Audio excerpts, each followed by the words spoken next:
kami mahiya dyan, single mom. Ano naman problema doon? Huwag ka naman ganyan, nanggigigil sila. Wala ka bang makikitang ano? Dalaga? Wala ba?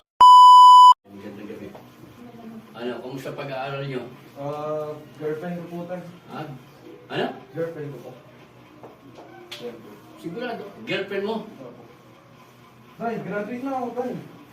Pwede na ako girlfriend, di ba? Sa usapan natin. Saan mo nakita yan? Hindi na ito taon ka. Saan mo nakilala yan?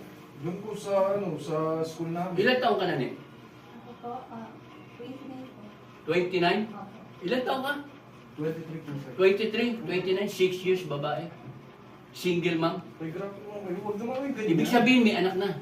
Hiwalay sa asawa? Hiwalay? Opo. Hiwalay o naanak ka lang sa pagkadalaga? Matagal na po kami hiwalay. Anak? Naku, daddy. Kausapin mo yung anak mo. Ay, Hindi ka huwag namin mo- pinaaral na ganyan. Huwag mo po kayo ganyan kay Jennifer. Nakakahiyo. Kakapakilala ko pa lang sa kanya. Ba't kami mahiya dyan, single mom? Ano naman problema doon? Huwag ka naman ganyan, nanggigigil sila. Wala ka bang makikitang ano? Dalaga? Wala bang iba? Ano naman, meron na nga tanga po. Ah. Di ba?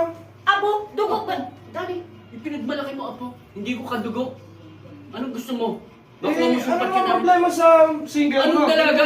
Anong karanasan meron yan? 5 years na siya nagtatrabaho. Wala na ang asawa. Nahihiraos Pwede kang siya. iwan yan. Pwede kayong magkahiwalay niya. Single mom yan. Nahihiraos siya mag-isa yung... Grabe naman po kayo. Anong grabe? Hoy, huwag kang magkasamot-samot dito. Pasensya ka na. Pasensya ka na. Single mom kasi. Alam mo yung single mom, hindi naman sa amin. Alam mo, yung anak namin, binata yan eh. Hindi namin iniisip na or pinapangarap na magkasawa siya ng single mom. Baka nabola mo yung anak mo. ganyan. Anong gusto nyo? Ilang taon ba gusto Halika dito. nyo? Halika dito. Halika dito. May sasabihin ko siya. Halika. Sabi mo yung daddy Halika mo dito. na. Lumapit ka. Hello, Nagkikita tay! yan. Hello, tay! Hindi ako makipag-usap sa iyo.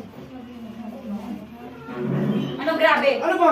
Alam mo ba kung anong hirap namin ginastos Otol. namin yan para makapag-aral Ano yan? naman to? Yun, tanggol mo naman kami. Tignan mo yun. Pagtanggol? Kausapin mo yung kapatid mo. Ano sasabihin ng kapitbahay natin? Mga kamag-anak natin! Grabe ka naman, kuya. Pasisipin mo pa yung kapitbahay kaysa sa atin. Natural! Sumasagot ka pa sa kuya mo. Ang mahirap kasi sa'yo, yung lagi pinapangaral sa'yo na tatay, anong ginagawa mo?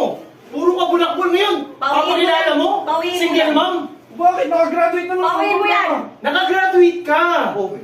Andali. Hindi tayo magkakayo. Usapan, pagka-graduate ko, pwede na kahit anong gusto ko. Ibig sabihin na pagka mag-uwi ka ng dalagang ina, nagtip ka, pagka-graduate mo, pwede ka manligaw. Establish mo sa... Ano? Hindi tayo, mahal ko siya. Mahal ko siya. Mahal? Alam ba nila nung Tagal na kami. Nag-iisip ka ba? Alam mo, huwag mong sasabihin alam ba nila. Kahit alam namin o hindi, wala kaming pakialam doon. Wala, binigla niya kami ngayon lang mismo. Ora mismo, ngayon mismo. Kaya